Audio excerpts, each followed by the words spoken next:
اس نے کبھی اس کے چہرے پر ایسی اداسی نہیں دیکھی تھی۔ پیلا رنگ آنکھوں کے نیچے ہلکے، صدیوں کی بیمار لگ رہی تھی۔ اس نے اس کی پیشانی پر لب رکھے تھے اور اس کے ہاتھ کو تھام کر اس کے ہاتھ کی پشت پر بھی اپنے لب رکھے تھے۔ وہ گہری نیند میں تھی۔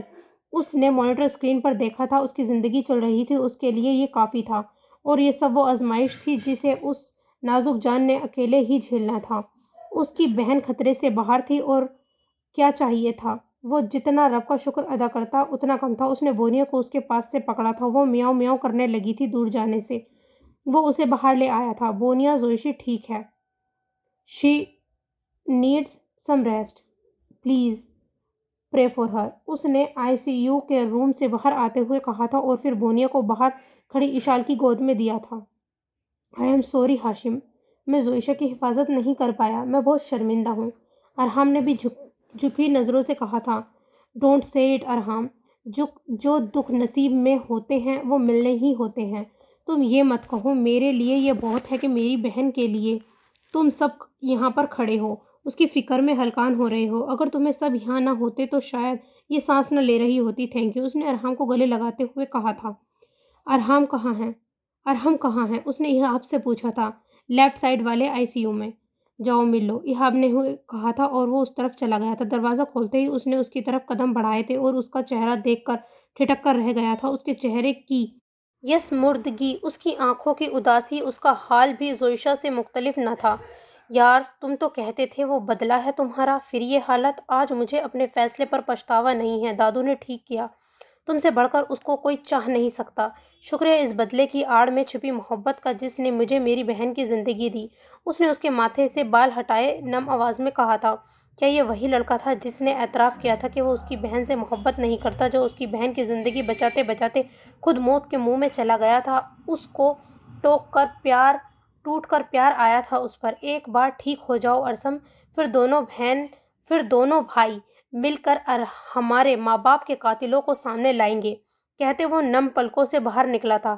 ایہاب اسے لے کر کینٹین کی طرف چل دیا تھا، جانتا تھا کہ کچھ کھائے پیے بغیر گھنٹوں سفر کر کے آیا ہے، اور پھر فاہا نے بھی اسے تاکید کی تھی کہ کچھ کھلا پلا دے۔ جب اس نے فاہا کو خوشخبری سنائی تھی کہ وہ دونوں اب خطرے سے باہر ہیں اور ہاشم بھی پہنچ گیا ہے۔ ارسم، تم باہر کیوں آ گئے ہو؟ اسے کمرے سے باہر آتا دیکھ کر اشال اور ارحام اس کی طرف بڑھے تھے۔ زش، اسے ملنا ہے، اسے نہیں دیکھا، وہ ڈوب رہی ہے پانی میں، اس نے روتے ہوئے کہا تھا۔ ارحام اور اشال نے اس کی حالت دیکھ کر نم آنکھوں سے اس کی طرف دیکھا تھا، اور پھر اسے زوئشا کے روم کے سامنے چھوڑا تھا۔ وہ بے سدھ پڑی چھت کو گھور رہی تھی۔ کچھ دیر پہلے اسے جیسے احساس ہوا تھا کہ اس کا بھائی اور اس کی بونیا اس کے پاس ہو، مگر جب اس نے آنکھیں کھولی تھی تو وہاں کوئی بھی نہیں تھا۔ کیوں بچایا اللہ تعالیٰ آپ نے مجھے نہیں زندہ رہنا، مجھے ماما بابا کے پاس جانا ہے، جہاں ارسم نہ ہو، جہاں زینب نہ ہو، جہاں مجھ سے نفرت کرنے والا کوئی نہ ہو۔ اس نے روتے ہوئے کہا تھا۔ میں نے بہت محبت کی ہے ارسم سلطان چودھری تم سے، میں چاہ کر بھی نفرت نہیں کر سکتی تم سے، مگر اب میں تم سے کبھی نہیں ڈروں گی، مجھے تم سے خوف نہیں کھانا، اتنے بڑے خوف سے جنگ لڑ کر میں تم جیسے طوفان سے نہیں ڈروں گی مگر میں اب کبھی بھی تمہاری زندگی میں نہیں رہنا چاہوں گی۔ اس نے ہچکیوں سے رونا شروع کر دیا تھا۔ وہ اندر آیا تھا، لڑکھڑایا تھا اور اسے روتا دیکھ کر پریشان ہوا تھا۔ جلدی سے اس کے پاس آیا تھا۔ زیش، کیا ہوا؟ کہیں درد ہو رہا ہے؟ تم ٹھیک تو ہو؟ اس نے اضطرابی حالت میں پوچھا تھا۔ جب ہی اس نے اس کی شکل دیکھتے اس نے نفرت سے منہ موڑا۔ زیش، اس نے ہکا بکا ہو کر اسے دیکھا تھا، آنکھوں میں عجیب سی وحشت بھری تھی۔ کون ہو تم؟ میں تمہیں نہیں جانتی، میرے لیے تم مر گئے ہو، آئندہ مجھے اپنی شکل دکھانے کی کوشش بھی مت کرنا۔ ارسم سلطان چودھری، اس نے نفرت سے کہتے اس کو دیکھے بغیر آنکھیں بند کر لی تھی۔ اس سے کھڑا نہیں ہوا جا رہا تھا، مگر پھر بھی ہوش میں آتے ہی اس نے ضد ٹھان لی تھی کہ وہ اس کو دیکھنا چاہتا ہے اور اسے محسوس کرنا چاہتا ہے، اور اب اس کی بے رخی۔ آنکھ کھولو زیش۔ آنکھوں سے آنسو بہتے اس کی بے رخی کے ہر درد کو سمیٹے رواں تھے۔ وہ زیر لب بڑبڑایا تھا، اس کی بے حسی، اس کی بے راہ روئی پر۔ یہ اندھیرا مجھے بہت پیارا ہے ارسم سلطان چودھری، کیوں کہ یہ میرا ہے۔ مجھے نہ تمہیں دیکھنا ہے اور نہ اس زندگی کے رنگوں کو جس میں تم میرے ارد گرد ہو۔ اس کے لفظ